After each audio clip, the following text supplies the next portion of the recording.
Happy Saturday morning, guys. All right, so many times we've heard from all sorts of people that, oh, what are you going to do about your cash? That, oh, gee, keeping cash is foolish. We're going to digital currency, et cetera, et cetera, et cetera. And in a way, we have been on a digital currency for years. Okay. I mean, your paycheck is direct deposited, your checking account, you write a check, you never see the cash. Okay, that's been going on for 50, 60 years. Okay, you swipe a credit card, you pay your bills online. We've been pretty digital for a long time. Okay, we just don't have the stupid idea of changing the currency, the underlying currency altogether. But it's coming to a point where it seems to be a lot more important to hold cash. Okay, that the uh, markets, if you will, I mean anything, are starting to frown on digital currency. And I'll give you a few examples. How many places have you been in the last 20 years that won't let you write a check anymore? Sorry, no checks allowed, right? Okay. It's a digital currency that they won't take. Why? Well, there's a risk of you bouncing the check and good luck on them ever collecting their money. Okay. So smart on the end of the retailers. Lately, we've also seen the credit card have a problem.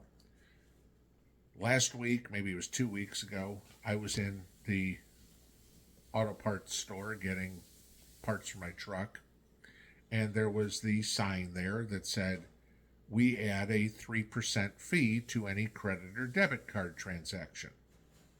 Why? Because Visa and MasterCard and American Express are charging the retailers, and the retailers are going, to keep everything affordable, our margins are shrinking and shrinking and shrinking, and we can't afford to pay a 2%, 3% credit card fee when our profit margin is only 3%, 4%, 5%. We need to pay the staff, pay the rent, pay the bills. Okay? So now they're charging, the auto parts store was charging a 3% credit card fee. Cash, no fee. Okay. Mrs. P and I were just at the doctor's office, and this was yesterday afternoon. And the doctor's office had a sign there saying credit card payment, paying your copay or whatever it is, 4% fee added on for the use of credit cards. Pay cash, no problem. Okay. So this is another attempt at the markets, okay, the open market that we are in, trying to get rid of digital currency. Okay. Trying to keep their profit margin respectable while not giving it to somebody who does basically nothing. Okay, the credit card companies. Credit card company prints you out a piece of plastic. The bank takes all the risk, but MasterCard or Visa or whatever wants 3%, 4%, whatever it would be. And the bank is the one that is stuck holding the bill if you don't pay your bill. Let's put it that way. Okay. What did they do for that money? Nothing. They printed out that piece of plastic that they, if you're foolish enough to pay an annual fee on a credit card, charge you, anywhere from $45, $95, $200 a year for the privilege of holding their card.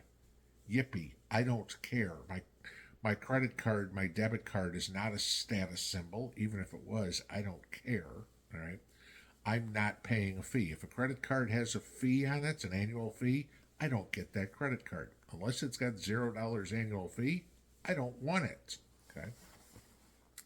And then, of course, you get the rebates, whether it's cash back or airline miles or whatever it would be.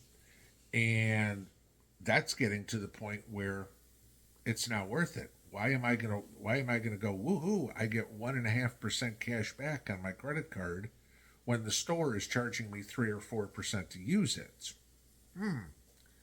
time to move to cash.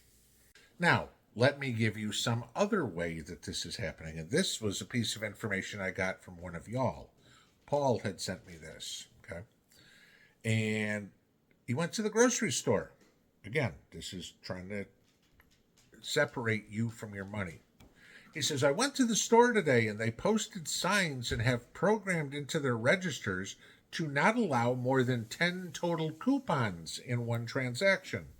This is any and all coupons, e-coupons, coupons you receive in the mail, manufacturer's coupons, anything like that.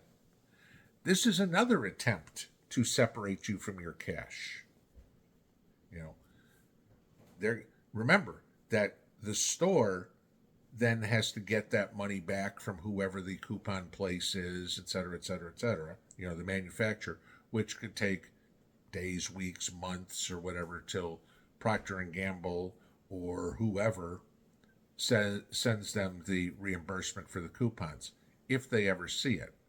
And the managers are going, I got to make payroll in my store, especially if you're talking about a small store, okay?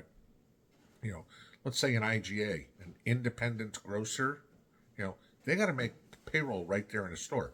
They accept the coupons. How long until they get their money back? Think of all those, this goes back a few years, but all those crazy coupon ladies or whatever it is, go into the store with a stack of coupons like this and walk out and go, my entire grocery bill was negative 86 cents. The store had to pay me to take the food out of the store. The store's got to recover that money, okay? They've also got to replace everything on the shelf. So they're going to stop you from using coupons. The price of food is going up so fast that people are using coupons more, right? They're actually putting the effort in to go out and, look in the Sunday paper, maybe if they even get coupons in them anymore, looking online or anything to save 20 cents here and 50 cents there, because that adds up too. We have to do whatever we can to not pay these exorbitant Joe Biden inflation, Bidenomics prices, but they're trying to do anything they can to take it away from us. And I don't blame the stores per se, because they're just as screwed as we are, but it all goes, everything floats to the top, okay? The rich are the ones that are taking, hey, here's a way we can suck more money out of the people. We'll stop taking coupons. We'll entice them with the coupon, and then when they've got their grocery cart full of stuff, then we'll say, I'm sorry, sir, you can't use the coupons. And most people don't put everything back. They figure, okay, if half the people pay that other price, cool, we'll make that money. Oh, if we can add on 3% to their bill for the privilege of using a credit card, cool, that's just more money in our pockets, right? This is it. They're raising the credit card fees, and the stores are trying to stay afloat. It's not the cashier. It's not the store manager. It's the 1% up at the top who's screwing us. That's what we look at. Okay? You look at what came out earlier this week, and again, in December, credit card delinquencies and car payment delinquencies went sky high again. Credit card rate or credit card outstanding balances increased by $50 billion in December, okay, to put us at another all-time high. When we're looking at somewhere near 8% of the cars on the road right now are behind in payments, meaning at risk of repossession. Okay? That's scary. When we're looking at people that are buying their groceries on a credit card that they don't pay the bill at the end of the month, they're financing their groceries, that's scary. Okay? This is what I've mentioned many times to people about having 3 to 6 months worth of your bills in cash in your house. There's stories all over the place right now, especially with Chase Bank, about ATMs not working, about bank branches not having any cash. People go in there to cash their paycheck or deposit their paycheck and say, hey, I'd like to take out $200 out of my paycheck, put the rest in my checking account. And the bank says, we don't have that cash. That's a problem. We're reliant on the bank to have the money, but the bank ain't got it. They want everything to be digital. And they want to collect this interest, 29%, 24%, 16%, whatever it is on, each individual credit card. So they'd rather have you use the card than use cash. But you have to pay extra. Now you think about this. If you pay 4% extra on every transaction you make, okay? Let's say you make $50,000 a year, okay? So if you break that out, you make about $1,000 a week, okay? Just giving you this as the math. 4% of $50,000 is $2,000. So 2 weeks' pay every year you're giving up to whatever retailer it is for the privilege of putting your purchase on their credit card or your debit card. No. Thank you very much. I'll keep my paycheck. Okay? You don't need it. I'll pay you in cash instead. This is the thing. The world is talking out of both sides of their mouths. They want us to go digital. You hear all these globalists, we need a digital currency. But then they try to charge you more for utilizing it. No, not happening. Simply put.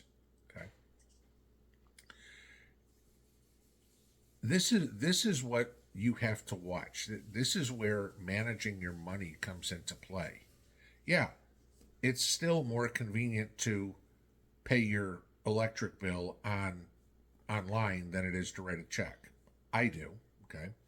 But if I pay my electric bill via an e-check, they don't charge me any fee. If I put it on my debit card, same account, okay? They charge me a 2% fee. Guess what? They get an e-check, okay? Fine by me, I don't care. I'm not paying all these extra fees that will nickel and dime you to death. You're trying to buy groceries. I feel for the people that have to put their food on a credit card because you're climbing a hill that has a cliff at the top, because eventually you max out your credit card and you go, now I can't buy anything. Because if you're putting $500 a month in groceries on your credit card and making the minimum payment to $50, guess what? $450 is just adding interest, making the bankers fat and making you poor.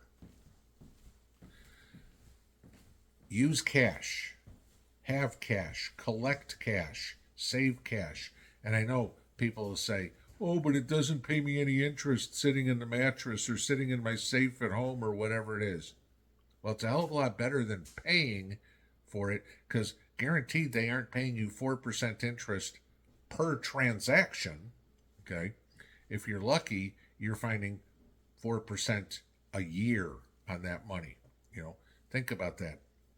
That $200 let's just say that $100 that you keep in your wallet, if it was in the bank, yes, it would earn you $4 in interest a month. But if you go and have to put $100 on your debit card, it costs you $4 now. Oh, and when you go to the grocery store next week and put $100 on your debit card again, it costs you $4 again and again and again and again. And then all of a sudden you go, crap, how much extra have I spent? This is the point. They're trying to kill cash, but the open market is making it to a point where if you don't have cash, you're falling right into their trap to make the rich richer and the poor poorer. Keep cash around the house, guys. It's more important to have it than you realize. Pinball out.